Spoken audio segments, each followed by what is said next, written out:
Assalamualaikum warahmatullahi wabarakatuh. Selamat pagi. Ketemu lagi dengan Bu Anita. Di sini Bu Anita akan membahas mengenai LKS Biologi kelas 12 halaman 57 dan 58 yang sudah pernah kalian kerjakan. Mari kita cocokkan bersama. Untuk nomor 1 tentang persilangan antara individu, hasil persilangan dengan salah satu induknya disebut. Di LKS sudah ada jawabannya, yaitu B ya, tes cross. Kemudian yang kedua, pada individu dengan genotip A besar A kecil, B besar B kecil, C besar C kecil, D besar D kecil, E kecil E kecil, F besar F besar, G besar G kecil, H besar H kecil, I kecil I kecil. Di sini kita lihat ada 9 genotip dari A sampai I, akan menghasilkan macam gamet sebanyak. Nah, perlu kita ingat rumus menentukan gamet, yaitu 2 pangkat N, di mana N merupakan jumlah genotip yang heterozigot. Nah, kita lihat genotip yang tersedia tadi yang heterozigot, yaitu A besar A kecil 1, B besar B kecil 2, C besar C kecil 3, kemudian D besar D kecil 4, G besar G kecil 5, H besar H kecil 6. Ada 6 genotip yang heterozigot.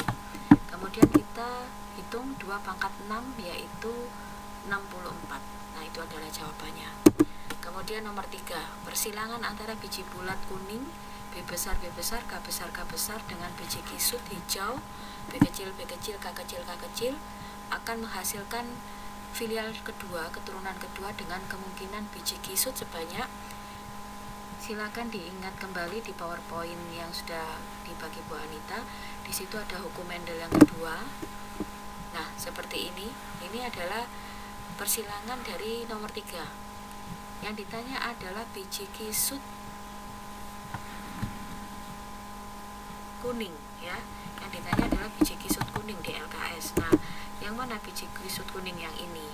Nah, ini ada berapa? Ada 3/16. Ada 3 biji kisut kuning dari 16 kemungkinan. Ya, kita lanjut ke nomor 4. Ayam berpial walnut R besar R kecil B besar B kecil dengan ayam berpial PA R kecil B besar B kecil, kemungkinan akan diperoleh keturunan berpial rose dengan persentase sebesar berapa? Nah, perlu kita hitung. R besar R kecil B besar B kecil disilangkan dengan R kecil B besar B kecil. Gamet yang mungkin muncul dari walnut ada 4. Kemudian gamet yang muncul dari PA ada 2. Kemudian kita silangkan menggunakan tabel Punnett seperti ini. Nah, kita lihat yang rose. Yang rose itu genotipnya R besar ketemu dengan B kecil. Yang mana?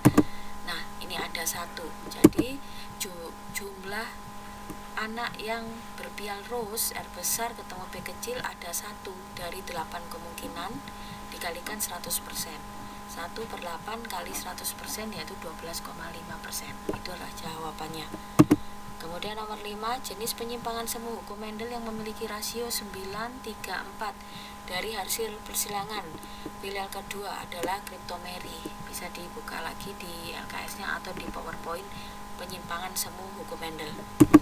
Kemudian nomor 6, peristiwa polimeri dari persilangan gandum merah sesamanya dihasilkan keturunan dengan perbandingan 15 biji gandum merah dan 1 biji gandum putih.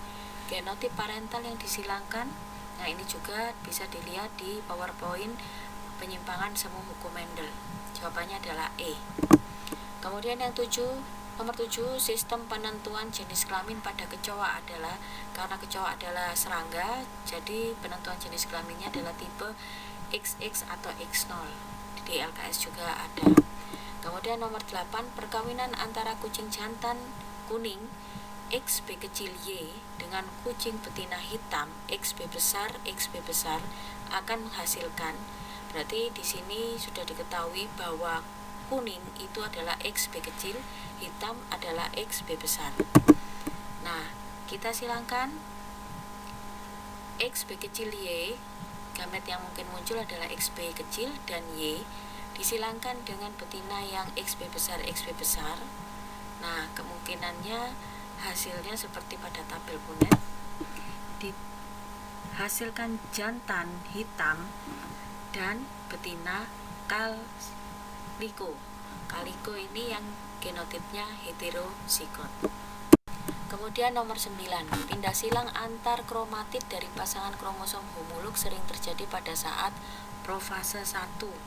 Di profase 1 sebelum metafase itu terjadi tahap lezipadidia, leptoten, zikoten, pakiten, diploten, dan diakinesis. Bisa dibuka di LKS-nya. Kemudian nomor 10, gagal berpisah pada kromosom nomor 21 pada manusia dapat menyebabkan kelainan apa? Sindrom Down. Kemudian nomor 11, apabila hasil persilangan kedua parental ayam menghasilkan keturunan 25% bersifat letal atau mati, maka dipastikan kedua induknya bergenotip. Nah, kita lihat dari jawaban-jawaban yang ada. Nomor A itu jawabannya pasti 100% anaknya adalah R besar R kecil. Kemudian yang B, R besar R kecil, R besar R kecil, ini masih ada kemungkinan yang letal, R kecil 25%. Kita lihat pilihan yang C. Kalau pilihan yang C, kemungkinan presentase anak adalah 50%. Begitu juga dengan D. Untuk yang E, 100% anaknya pasti mengikuti genotip induknya. Sehingga jawaban yang paling benar yaitu adalah yang B. Ada kemungkinan letal R kecil 25%. Nomor 12, seorang anak bergolongan darah A dengan resus positif memiliki ibu bergolongan darah AB resus positif dan ayah bergolongan darah B resus negatif. Hal tersebut dapat terjadi apabila bapak ibu tersebut bergenotip. Nah, di sini kalian diminta untuk menentukan genotip ibu dan ayah. Kalau ibu untuk golongan darah AB pasti genotipnya IA, IB. Untuk yang ayah bagaimana? Nah, golongan darah A dari anak kemungkinannya bisa heterozigot dan homozigot. Homozigotnya IA dan IA-I0. Nah, jadi jika ibu IA, IB kemungkinan menyumbangkan IA-nya. Jika ayah yang bergolongan darah B, kemungkinan yang disumbangkan adalah I0, sehingga ayah adalah heterozigot, IB-I0. Jadi jawabannya ayah IB-I0 dengan resus negatif RH kecil, dan ibu golongan darah AB, IA, IB dengan resus positif R besar H, R kecil H. Untuk nomor 13, hipertriklosis adalah penyakit menurun yang menyebabkan tumbuhnya rambut di bagian telinga wajah. Biasanya ini terjadi pada anak laki-laki. Kemudian nomor 14, kedua orang tua yang menderita talasemia minor T besar H, T kecil H kemungkinan mendapatkan anak yang normal sebesar. Perlu kita ketahui bahwa talasemia genotip yang mungkin muncul talasemia mayor dengan genotip T besar H, T besar H. Untuk talasemia minor heterozigot T besar dan T kecil. Kemudian untuk normal yang resesif T kecil H, T kecil H. Nah, jika orang tuanya adalah T besar H, T kecil H sesamanya atau genotip heterozigot, kemungkinan anaknya akan seperti itu. Jika ditanya apakah ada yang normal, maka jawabannya adalah 25%. Kemudian nomor 15, seorang pria normal karier menikah dengan seorang wanita karier, kemungkinan akan mendapatkan anak yang menderita gangguan mental sebesar.